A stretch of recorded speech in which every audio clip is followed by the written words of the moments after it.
En Visión Global, la tertulia de los negocios.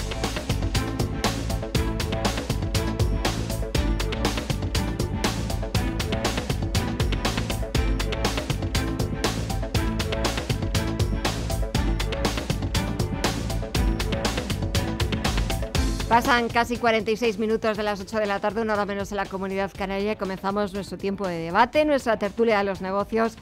Y saludo a Íñigo Petit, que es asesor financiero y CEO de IDEN Global. Íñigo, buenas tardes. Muy buenas tardes, Gemma. ¿Qué tal estás? Pues muy bien, ya con sensación casi veraniega.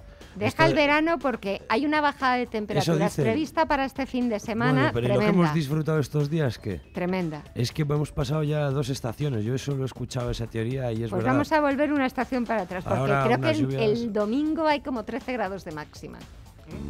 Bueno, sí. Que refresque un poco, que tampoco sí, viene mal de vez en cuando. Nos vamos a hartar de calor. No en todos los sitios. No, en Madrid, no sé, en el resto de los sitios. No, pero la bajada iba a ser generalizada. Sí, Guillermo Santos, socio de Capital, buenas tardes. Muy buenas tardes. ¿Qué tal Gemma? estás? ¿Bien? Estoy estupendamente. ¿Recuperado? Estoy moderadamente. Bastante recuperado, pero bueno. Con la corbata y la chaqueta sí. 2 semanas después, o sea, no te puedes quejar. Va despacito, como ha dicho, lo ha reconocido. Pero no me quejo, no. Voy muy bien. Bueno, ¿de qué hablamos hoy, señores? Bueno, yo creo que el protagonista hoy quizá ha sido Draghi. ¿Pero protagonista porque no ha hecho nada?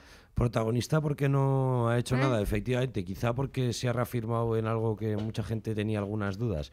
Es verdad que ha transmitido la idea de que ese crecimiento se está ralentizando y yo creo que es una idea importante, pero bueno, también tenemos que ser conscientes que veníamos de niveles muy bajos, que el efecto porcentaje hace que muchos crecimientos pues sean muy elevados y es difícil mantener un ritmo alto de año en año también con determinados conflictos. No es que tengamos una alfombra roja precisamente, sino que también pues hay los líos que que van sucediendo pues en una vertiente geopolítica. Veremos la divisa, veremos qué pasa con el petróleo, en fin, pues las incertidumbres yo creo que normales. Por lo menos no nos estamos debatiendo si el euro se rompe o no se rompe, que era lo que pasaba antes, ¿no? Entonces, bueno, quizá, pues haciéndome un poco eco del mensaje de Draghi, pues un poco se agradece esa normalidad, ¿no? A pesar de que sigamos con esas medidas de estímulo, pero bueno, el plan sigue intacto y yo creo que es un buen plan. O sea, que bueno, mientras no nos equivoquemos y sigamos los pasos de los americanos, que parece que les está yendo relativamente bien, a pesar de todo también, pues bueno... En fin, yo creo que Draghi acertará. Os iba a preguntar que hasta qué punto es bueno que Draghi, siempre que está en las reuniones del Banco Central Europeo, cumpla con la hoja de ruta, cumpla con el guión previsto y no se salga ni una sola coma, Guillermo. Pues a mí me parece fenomenal. No, vale. Si es por eso lo pregunto. Que Draghi sea un tipo riguroso y ortodoxo, pero a su manera, ¿no?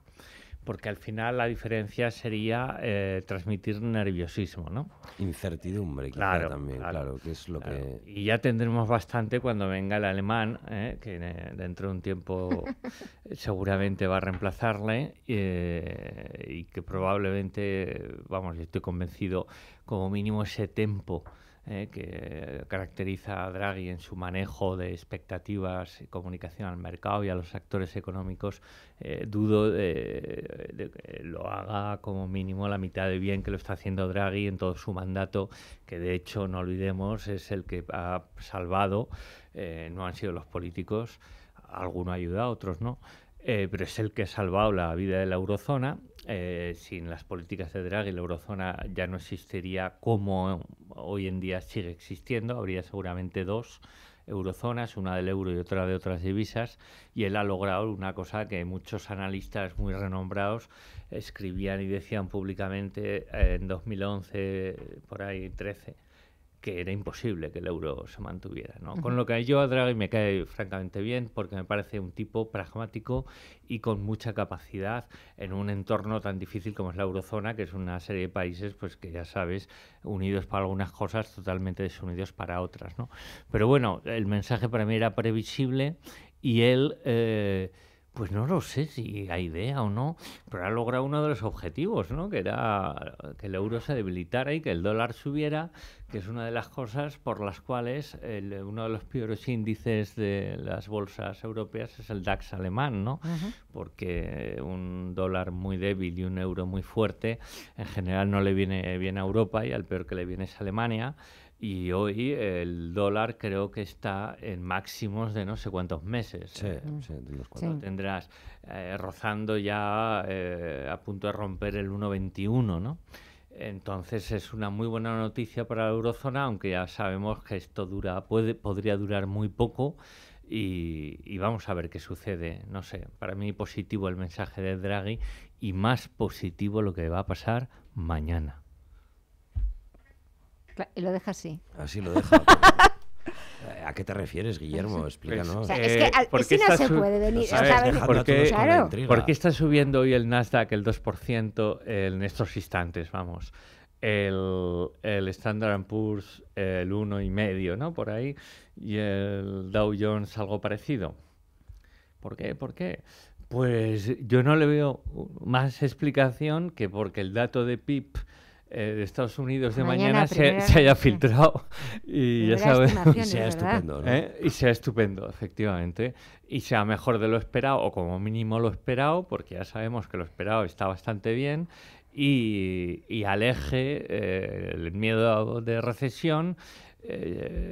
Si bien pues la Reserva Federal podría acelerar sus subidas y los tipos y demás, pero mejor subidas de tipos y crecimiento fuerte que ralentización del crecimiento en una parte del ciclo tan, digamos, madura como está Estados Unidos. En Europa es otra copla, pero en Estados Unidos, una parte del ciclo ya muy madura, viene bien que el ciclo toque techo, y parece que va hacia ahí, que dure un año, año y medio, 2 años más, y que le permita a la Reserva Federal subir tipos sin hacer mucho daño a la economía.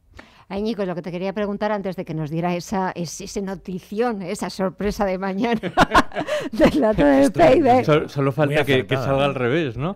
Pero esta es una interpretación para que luego que digan, no, nadie se moja. Según el consenso del mercado. No, que el consenso de mi ahumada hace un rato que me lo No, Íñigo, yo quería preguntarte, ¿vamos a echar de menos a Mario Draghi cuando deje la presidencia del BCE por el tempo, por como ha dicho Guillermo? Bueno, yo creo que a mí no me cabe ninguna duda, pero tiene una explicación compleja. Yo creo que en los mercados siempre, al final, la incertidumbre, sobre todo cuando no viene estrictamente por, vamos a decir, pues una cuestión meramente financiera, técnica, vamos a decir, sino que viene por decisiones de determinadas instituciones, pues quien te ha dado esa tranquilidad durante todo este tiempo y esas garantías, pues al final piensas que es muy difícil que vaya a venir otro y te pueda ofrecer las mismas garantías, ¿no? Todo el mundo duda siempre en los relevos a ver cómo será el nuevo o la nueva, y bueno, en este caso parece ser que va a ser el nuevo.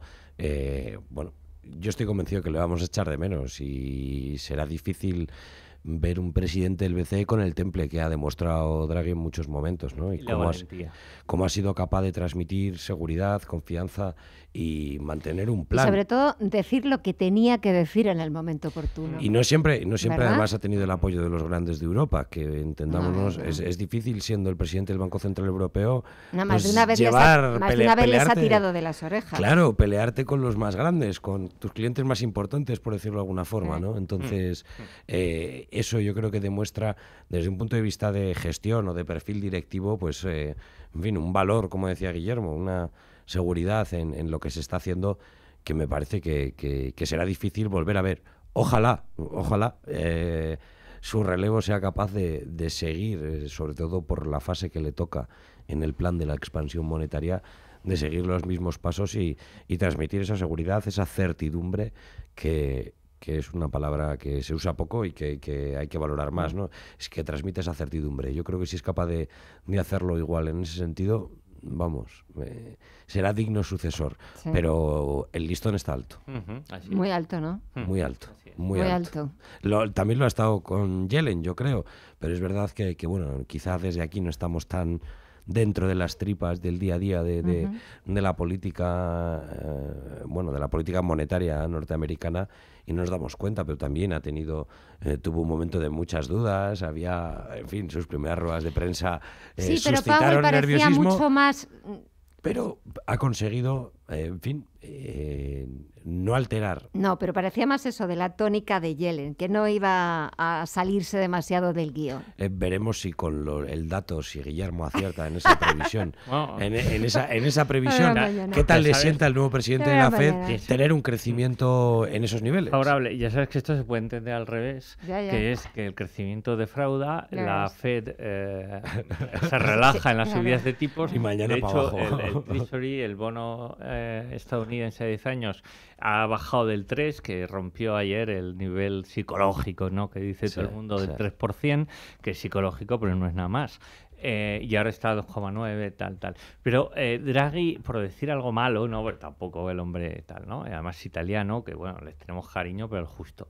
Entonces, Draghi ha hecho una cosa, no ha conseguido una cosa en su mandato, que era y es, y de hecho España, el otro día salió la noticia, pues tampoco está ya nadie, ni España, que le vendría muy bien metiendo baza o impulsando eso, que es la mutualización en la renta fija y en la emisión de bonos.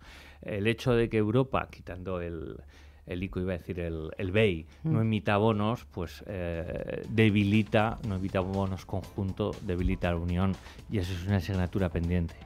Bueno, luego es que tenemos que hacer una pequeña pausa, pero por si le tienes que poner algún pero a la gestión de Mario Draghi, si te parece. Dejamos unos minutos para la publicidad, así en suspense, y a las 9 volvemos y lo contamos. ¿Te parece? Perfecto. Venga, unos minutos para la publicidad y volvemos.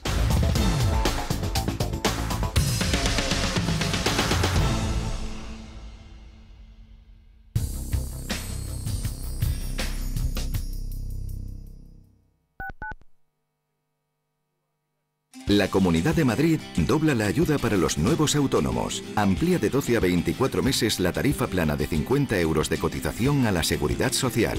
Y además te ayuda con los gastos iniciales, con hasta 4.500 euros para que emprender te cueste menos. Más información en madrid.org o en el 012. Comunidad de Madrid. Descubre una mejor forma de invertir con Finanbest, agencia de valores. 50.000 fondos seleccionados para ti, monitorizados día y noche, con menos costes y más rentabilidad, en asociación con el mayor banco de Europa. Entra ahora en finanbest.com y gestiona tus ahorros en un solo clic. ¿Conoces el restaurante Sidrería Donosti en Madrid? Sí, en el barrio de Argüelles, el de la sidra natural de Astigarraga. Y el de la mejor tortilla de bacalao, el chuletón, los pescados a la parrilla y muchas delicias más de la cocina vasca. Sidrería Donosti, Luisa Fernanda 21 en Argüelles. 91 540 1976, sidreriadonosti.com. Te tratarán como en casa. Las familias de verdad hubieran jurado que el espacio entre columnas era más grande. Por eso las familias de verdad necesitan un seguro de verdad, como el de Mapfre, que además pone a tu disposición exclusivos centros de servicio del automóvil que te dan siempre una solución eficaz. Mapfre, colaborador del acontecimiento 8º centenario de la Universidad de Salamanca. Entre la tradición del norte y lo más vanguardista de la nueva cocina de la capital, descubre el restaurante Montes de Galicia. Cocina gallega donde el producto cuidado y aderezado hasta el extremo nos transporta a los bosques y los pueblos mágicos de Galicia. Montes de Galicia, 20 años en lo más alto de la gastronomía madrileña. losmontesdegalicia.es. Intereconomía, la información más precisa y detallada. La información que desea conocer.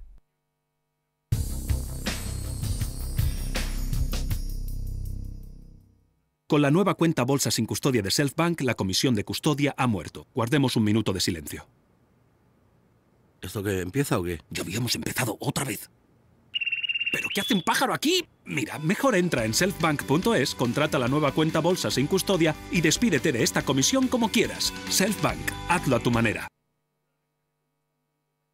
Conoce las diferentes formas de vida de la economía. Escucha Radio Intereconomía. Te mostramos la economía en estado puro.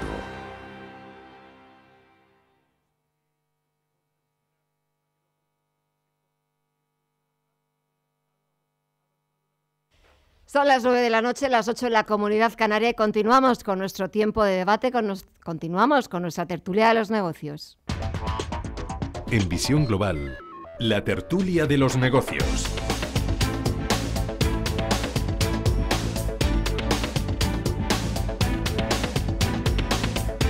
Íñigo, ¿cuál sería ese pero que le pondrías a la gestión de Mario Draghi? Pues mira, yo estoy muy de acuerdo con lo que ha hecho Guillermo. Quizá ese ha sido pues uno de sus puntos flacos. Y no te sabría decir muchos más, seguro que los ha tenido, pero creo que se cuentan más los aciertos que los errores. Es de los pocos dirigentes, yo no sé si llamarlo político, es verdad que ese cargo tiene una connotación política, yo creo que intrínseca, es verdad que no es un cargo político como tal, sino quizá un perfil más de gestión, pero yo creo que es de los pocos en Europa que podría llevarse un aprobado por una gran mayoría, ¿no? Entonces, bueno, la única pena es que no pueda seguir más tiempo. Pero bueno, en fin. Bueno, como está ya de guindos ahí. Ya. Llevémonos esa alegría, efectivamente. Ya no sacará él las castañas del fuego. Se va Mario, pero llega Luis. Bueno, igual sí, ¿eh? Yo tengo serias ¿Tienes confianza? A ver, yo tengo confianza, por supuesto, me parece un buen tipo en eso, ¿no? Un buen profesional, tal. Pero yo tengo confianza y esperanza en que De Guindos sea un contrapeso cuando Draghi deje de estar y su reemplazo alemán es el más probable. Con las economías mediterráneas. Exacto, un poquito. En apoyar a la periferia. Claro. Porque es que, sinceramente, y esto no es de ahora, es de hace muchos años, y el inicio de la burbuja española tal, pues simplemente, mejor ejemplo no podemos tener. Hay una diferencia de ciclo habitualmente y de necesidades, digamos, de política monetaria entre la periferia europea y los países centroeuropeos, especialmente Alemania y Holanda, ¿no? Entonces, esa diferencia, hombre, no se trata de apoyar a uno y fastidiar a otro, pero sí de lograr un equilibrio, y a esos efectos el exministro de Guindos me parece que puede ayudar mucho a que eso se consiga. Cambiamos de asunto. Hablabas tú antes de que la nota que le darías a Mario Draghi, de si aprobado, ¿se lo darías también a Cristina Cifuentes? Hombre, la verdad es que es complicado, ¿no? Yo creo que en la política en general es importante transmitir seguridad, confianza y como en tantos otros casos que hemos tenido en los últimos años, este es otro más. Solo que con la diferencia de que además uno se da cuenta de que aquello que durante la transición se llamaban las cloacas del Estado, ¿no? Pues parece ser que es algo que sigue existiendo a la luz de las informaciones que salen, ¿no? Un vídeo que es ilegal porque hay que eliminarlo, que sale tantos años después, en mitad de una crisis, con una selección. En fin, la verdad es que es un aspecto que da un poco de pena, ¿no? Porque quizá tendríamos muchísimas más oportunidades económicas si este tipo de cosas no pasaran. Estoy seguro que habrá muchos empresarios que quizá prefieran ahorrarse, intentar hacer negocios con la comunidad, ¿no? Y es muy importante esa colaboración público-privada. Y yo estoy convencido de que hay muchos empresarios que se negarían a trabajar con una institución pública por miedo a verse involucrado en una de estas.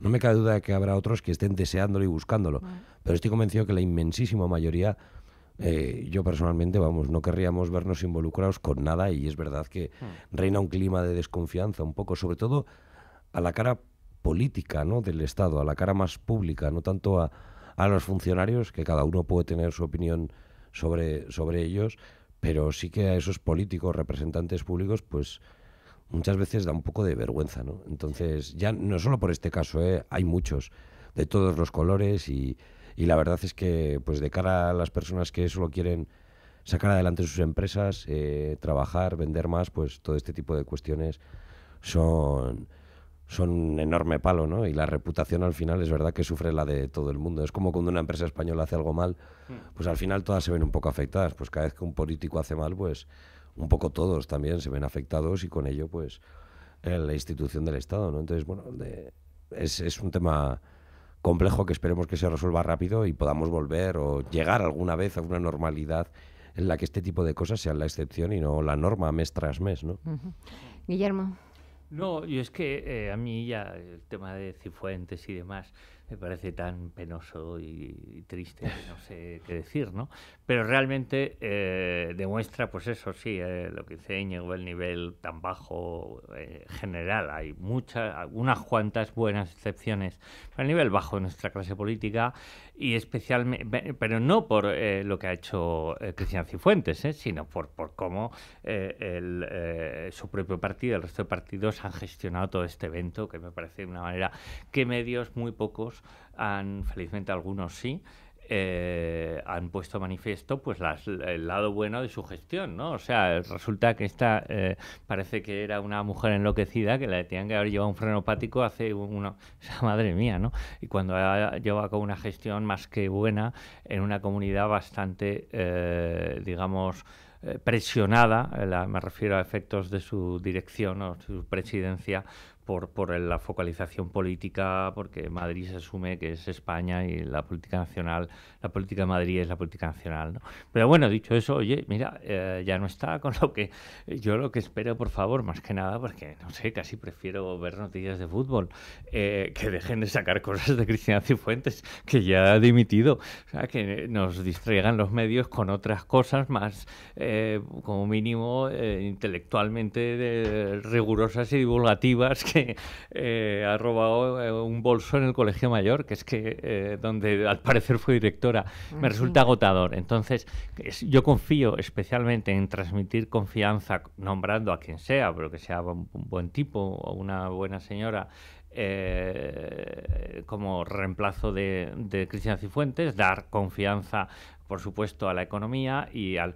Mira, la lectura buena es que esto, desde el punto de vista exterior, da exactamente igual. A Alemania, al Reino Unido, por supuesto a Asia, ni te digo, y Estados Unidos, pues la risa, le da exactamente igual estos numeritos y felizmente no trascienden que se montan en la vida política española. No así ves el tema catalán, que va a hacer bastante ruido, y yo creo que como no se empiece a gestionar el ruido, va a llevar al IBEX de nuevo a ser el peor índice de las bolsas europeas. Sí, porque el tema catalán es que sigue sin arreglarse. Bueno, es que tiene difícil solución, sobre todo cuando se mantienen determinadas posturas. Es decir, yo creo que el nacionalismo en España nunca ha sido un problema. Creo que históricamente, desde que somos democracia, han existido partidos nacionalistas y lejos de suponer un conflicto se han llegado a acuerdos incluso muy buenos para aquellas comunidades en las que estos partidos han sido capaces de pactar. Pues en muchos casos el PNV con el Partido Popular han pactado y han salido de ahí pactos positivos. El Partido Socialista, bueno, en fin, existen pactos en el pasado que han funcionado. El problema está en cuando te pones en una posición que va en contra de las leyes y de una constitución, y eso al final, pues si entras en un bucle en el que la única opción es saltarse la ley, pues te encuentras con la ley enfrente. Entonces, bueno, una conclusión positiva y otra negativa, ¿no? El Estado funciona y sus límites los límites de la ley están claros, y por otro lado, pues una un poco más negativa, ¿no? Y es ese descontento social que existe y que está haciendo tanto daño, ¿no? Y que me parece pues triste, y que es una realidad. Por mucho que se venda una historia pacífica, yo observo que es una situación que ya está haciendo mella en la gente, ¿no? En las personas, sobre todo en Cataluña. Pero algo tendrá que pasar, porque el PNV ha conseguido o ha apoyado los presupuestos, le ha dado ese respaldo al gobierno, porque ha conseguido del gobierno un compromiso de llegar a alguna solución o de acabar con este conflicto catalán. Pero es que ya sabes que acabar con conflicto depende de varias partes, y en este caso hay una parte que sí, no pero solo... el PNV también pone encima de la mesa la derogación del 155. Sí, pero habrá que estar dentro de los márgenes que marca la ley. Es decir, si Rajoy lo ha dicho, yo quito el 155 cuando se den las condiciones que establece la ley. No puedes poner a un candidato que sabes que su intención es la misma Totalmente. Que aquello que ha hecho que se aplique el 155. A ver, ¿qué prefieres? ¿El 155 y los presupuestos aprobados, o no tener presupuestos y que se apruebe de nuevo oficialmente por sus instituciones la República Catalana? y que eso sí que trasciende al exterior y que eso sí que crea además y podría tener consecuencias económicas absolutamente tremendas y en cascada para nuestro PIB, para nuestra deuda, para muchas cosas. Pues evidentemente que no se aprueben los presupuestos, pero no vamos a llevar a la situación, pero principalmente por un motivo, porque el otro lado lo que quiere es eso. Y solo quiere eso, no quiere un statu quo, un tal. El otro lado, que es el lado independentista, separatista, lo único que quiere es volver a proclamar la República Catalana, y entonces todo lo que sea desviarse del camino que más o menos está frenando ese escenario, para mí será profundamente equivocado, a una costa de no tener presupuestos. Todos los problemas vengan por ahí. Fíjate, sin presupuestos hemos estado en bueno, yo creo que casi todas las legislaturas ha habido algún año, quitando de las de mayoría absoluta del PSOE o del PP, que los presupuestos se han tenido que prorrogar y demás. Pues bueno, sinceramente me parece un problema menor en comparación con lo otro, que ya digo, para la economía española sería de nuevo otro momento de tensión y demás, porque la memoria histórica es muy corta y no nos acordamos de cómo estábamos en octubre, noviembre y diciembre, con miles de empresas yéndose de Cataluña y una situación absolutamente, no tensa,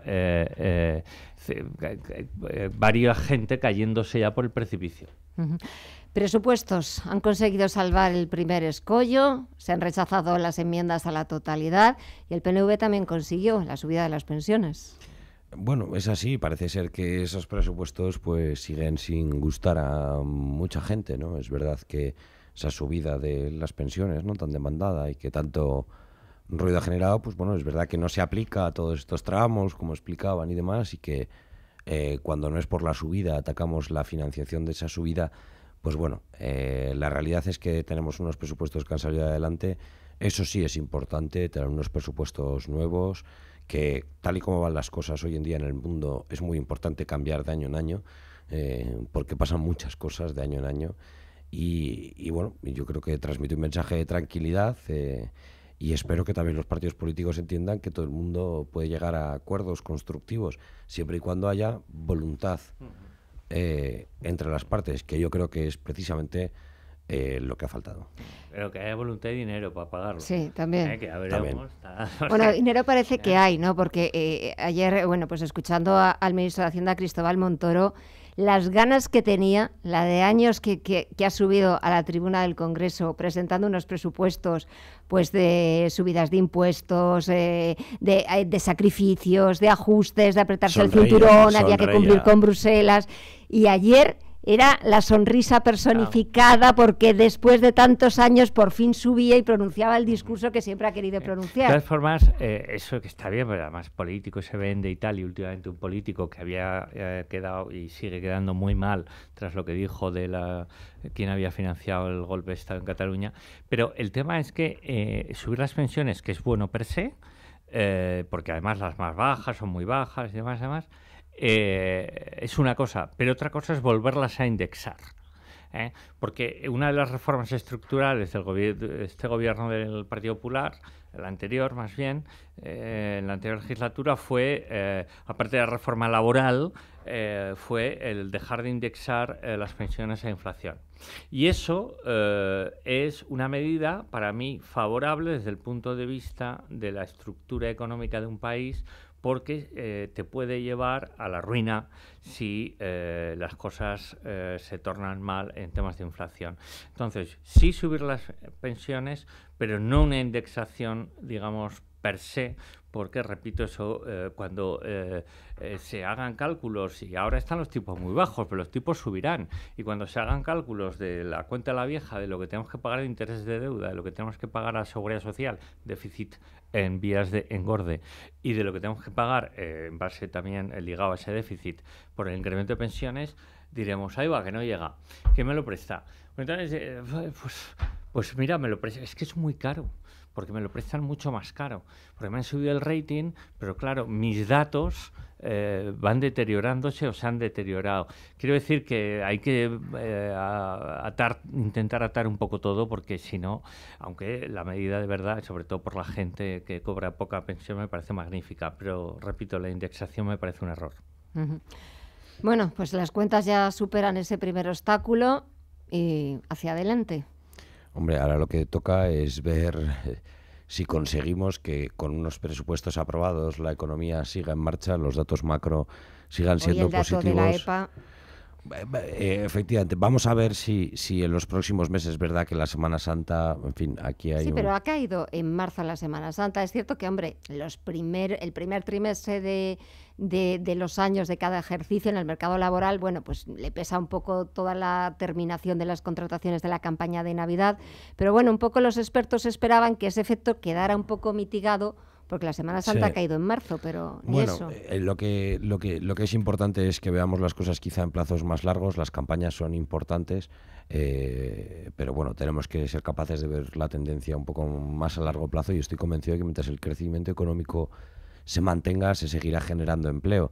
Y estoy convencido de que si la campaña de Navidad no ha sido tan positiva o la Semana Santa no ha apoyado tanto esos datos, estoy convencido de que el verano superará con creces al anterior. Volveremos a hacer récord de millones de turistas en España y estoy seguro de que el empleo seguirá subiendo. Esperemos que eso genere cada vez empleos de más valor. No me cabe duda. Es importante que eso vaya yendo a más, que cada vez pues haya la hostelería pues consiga subir los salarios a muchos profesionales que hoy en día pues trabajan por horas, simplemente durante temporadas, y que es verdad que es una situación que hay que resolver. También España, por su modelo de economía, en el que, pues, en fin, sol y playa, pues vende, y es una realidad, pues, también nos lleva a este tipo, pero nuestra economía se irá poco a poco adaptando a esos sectores que cada vez generan más y más, y el turismo es uno de ellos, como muestran todos los datos. Veremos si además, por ejemplo, las exportaciones siguen el mismo camino, que es un sector muy importante y que en España tiene un margen de crecimiento espectacular. Por cierto, hablando de turismo, ¿qué os parece la decisión del Ayuntamiento de Palma de prohibir los pisos turísticos, los pisos a turistas? A mí me parece muy bien. En una zona, ¿no? Concreta. No, en toda la isla. Solo hay excepciones, creo que es en polígonos industriales. Casas rurales en mitad del casas campo. Rurales, sí, porque se permite el alquiler turístico en lo que son viviendas unifamiliares, Entiendo. chalés, etcétera, pero no en pisos. No en viviendas plurifamiliares. Claro. Eso ha empezado a prohibirlo, o sea, es una medida, una decisión pionera en toda España. Claro, tan pionera como quienes gobiernan ahí, que es su primer gobierno, y para ver si les va bien para que le vaya bien a los mallorquines, esperemos que sea el último de la actual coalición que gobierna ahí, porque claro, al final tú dices, ¿y a usted qué le importa lo que haga yo con mi casa, que es mía? Entonces, eso te demuestra, pues, lo mismo que el tema de Cataluña, el problema que puede causar, que al final se está mirando más intereses en buena medida espurios que el progreso económico de la globalidad, porque los pisos no solo tienen los ricos, lo tienen mucha gente. Y es una pena que se tomen estas medidas. Yo confío, felizmente no queda mucho legislatura a efectos municipales y autonómicos que cambie y quiten medidas que lo único que hacen es entorpecer la vida de las personas. Íñigo. Hombre, la verdad es que yo estoy completamente de acuerdo con lo que ha dicho Guillermo, es que no se puede decir más, vamos, es que yo estoy completamente de acuerdo. Es una cuestión que al final vamos a ver muchos sectores que van a vivir una transformación brutal, consecuencia de la llegada de la tecnología, y muchas veces quizá por no habernos adaptado a tiempo, por no haber tomado medidas antes o por haber tomado medidas equivocadas en el pasado, pues nos vamos a encontrar con muchas situaciones que van a generar este tipo de conflictos. No me cabe duda que el alquiler turístico genera problemas entre los vecinos, pero también es una opción económica para muchas personas que quizá, pues, claro, por ejemplo, no pueden hacer líquido su patrimonio y que tienen un piso. Es decir, que hay que también ver todas las partes, ¿no? Y estoy seguro de que existirá una forma de llegar a un término medio en el que sea posible el alquiler turístico sin que haya una guerra vecinal. Sí, cada pero también en esta guerra está el sector hotelero, porque el otro día Totalmente, también leí que al igual que el gobierno había hecho de alguna forma con el sector del taxi, con las medidas que aprobó el pasado viernes en el Consejo de Ministros de blindar al sector del taxi frente a la competencia, el sector hotelero, claro, quería también lo suyo. Así es, el sector del taxi es un buen ejemplo. Es decir, estoy convencido de que es perfectamente posible convivir ambos sistemas. Yo he estado en las ciudades de Europa, en las que y en Estados Unidos, en Nueva York, en Londres, funciona todo y no hay grandes conflictos. Estoy convencido de que eso tiene que suceder también. Claro que sí, las transformaciones llevan su tiempo, unos pierden un poco, otros ganan un poco más, pero al final se balancea y el mundo avanza, ¿no? Y no puede ser de otra manera, y esto acabará pasando sí o sí. Por ejemplo, el tema del sector del transporte, del taxi, pero bueno, en fin, son cosas que a veces políticamente conviene gestionar de una manera pensando en el corto plazo y no en el futuro. Pues señores, no nos queda más tiempo. Muchísimas gracias a los dos, Íñigo Petit, asesor financiero y CEO de Irin Global, y Guillermo Santos, socio de Capital. Gracias y hasta la próxima. A todos vosotros. La semana que viene, resultados empresariales, primer balance. Y vuelta de la semifinal de la Champions. Eso. Continuemos. Eso, continuará. Conoceremos la final. Sí.